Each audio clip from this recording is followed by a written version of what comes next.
10 anos é muito pouco para determinados atos infracionais. Nós temos uma situação do Estatuto que extingue a punibilidade aos 21 anos de idade, ou seja, aquele jovem que praticou um ato até os 18 anos pode ser internado até os 21. Aos 21 está extinta a punibilidade. Mas independente da idade dele como adolescente, ele só pode ser responsabilizado por um ato infracional no prazo máximo de 3 anos. Então, casos como o do João Hélio, do Champinha e de outros adolescentes cometem barbaridades, né? Crimes extremamente cruéis, 3 anos é muito pouco. 5 anos, 10 anos, ou metade da pena que seria prevista para o adulto em idênticas condições. O adulto tomou 30, então o adolescente toma 15. Num tratamento diferenciado, numa esfera diferenciada. Essas questões, para mim, são questões que poderiam ser discutidas. São questões que estão em aberto. A sociedade deveria pautar a discussão e a análise e a preocupação com essas questões, a meu ver. Agora, reduzir a idade penal, achando que nós vamos resolver os problemas da delinquência juvenil, para mim é uma falácia. É evidente que no momento que nós acatarmos essa tese de que adolescentes vão ser responsabilizados por 5 ou por 10 anos por atos infracionais praticados, nós teríamos que criar uma outra estrutura socio-juvenil, socioeducativa. Ou seja, jovens com 22, 23, 25 anos sendo responsabilizados por fatos praticados antes dos 18. Teria uma outra questão que deveria ser analisada pelos órgãos públicos. Mas, enfim, eu acho que a discussão deveria ser pautada por isso, e não pela simples redução da idade penal.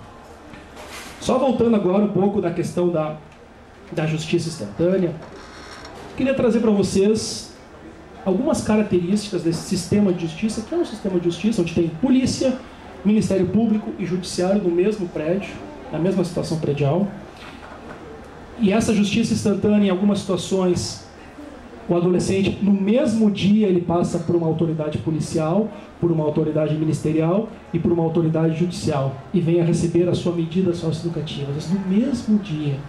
Então, esse direito à celeridade do processo, ao contrário do que acontece em relação aos adultos, onde tem todas aquelas garantias do tempo do processo, vários autores falam sobre isso.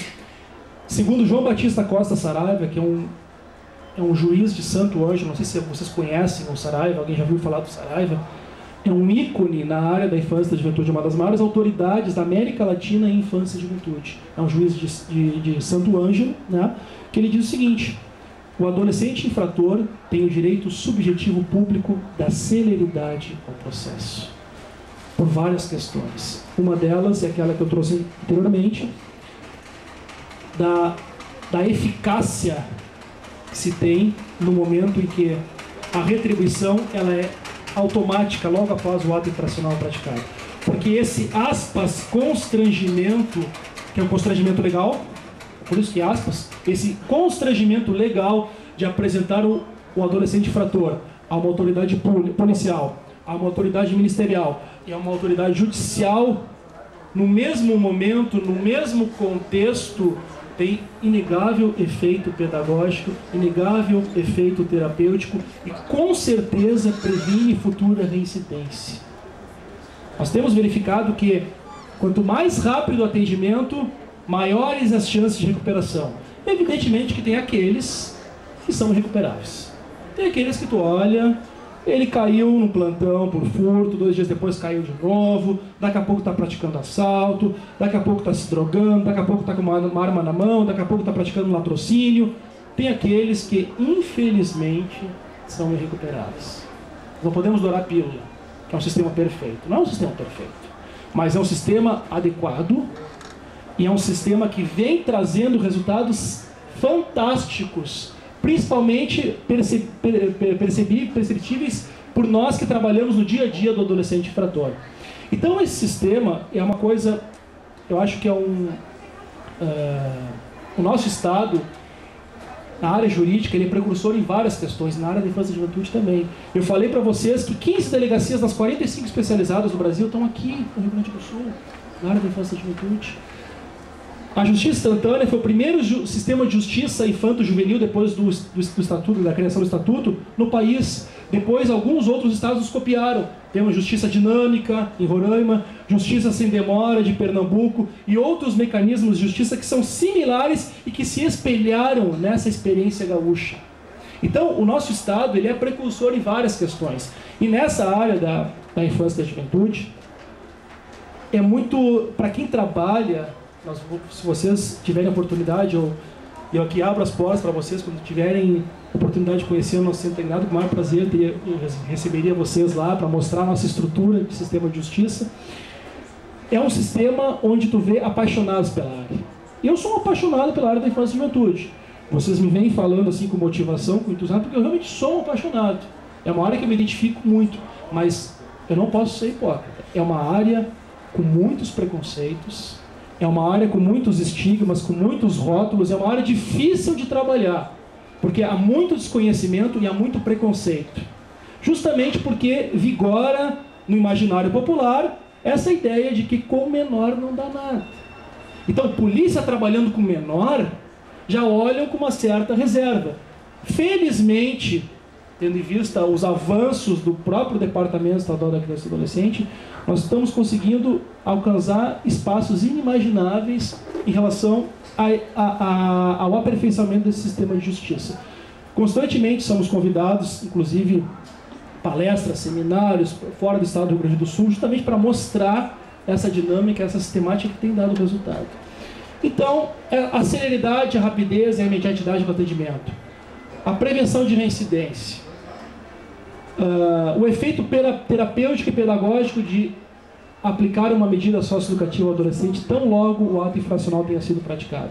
Essas questões são questões que com certeza demonstram que esse sistema é um sistema válido, é um sistema eficaz e é um sistema que deveria ser copiado por outros estados da federação. Nós temos ainda poucas iniciativas em nível nacional em termos de articulação operacional do sistema de justiça infantil e juvenil, e isso, não tenham dúvida, ainda é reflexo dos ranços do passado, da doutrina da situação irregular, onde vigora e impera aquela visão assistencialista do Estado. Se vocês, só para trazer um dado curioso, em 1979, que é o ápice do Código de Menores, tá? Onde foi inclusive inauguradas as FEBEMs, 70% dos adolescentes internos não tinham praticado nenhum ato infracional. No nosso país, 70%. O que era? Era o menor abandonado, era o pedinte na sinaleira, era aquele que era abusado sexualmente dentro de casa, ele ia para o sistema sob a forma de internação, tá? Ou seja, todos aqueles que estavam de alguma forma num quadro de patologia social, seja na condição de infratores, seja na condição de vítimas, eram jogados para dentro do sistema. Ou seja, eram atropeladas toda e qualquer forma de garantia a este adolescente. Eu acho que a dinâmica, eu acho que é interessante assim, esse primeiro olhar, essa primeira abordagem para passar para vocês. Fico à disposição aqui para algum questionamento, alguma pergunta, né? E desde já, mais uma vez, gostaria de agradecer a oportunidade de estar aqui. Se me convidarem em outros momentos, estarei presente, com o maior prazer. Gosto muito de falar em público, de passar essa nossa experiência da nossa Polícia Civil Gaúcha, né? Que é tida como a melhor polícia do país, e não é isso aí, para quem está dentro da corporação, da instituição, sabe disso, né? Nós fomos agraciados no ano passado, a delegacia da qual eu sou titular, fomos agraciados como a segunda melhor delegacia do Brasil e a primeira melhor delegacia do estado do Rio Grande do Sul. E é um título que muito honra e dignifica, assim, não só o nosso departamento, como a nossa Polícia Civil Gaúcha. Agradeço a presença de todos, né, e estou à disposição para qualquer tipo de questionamento. Obrigado.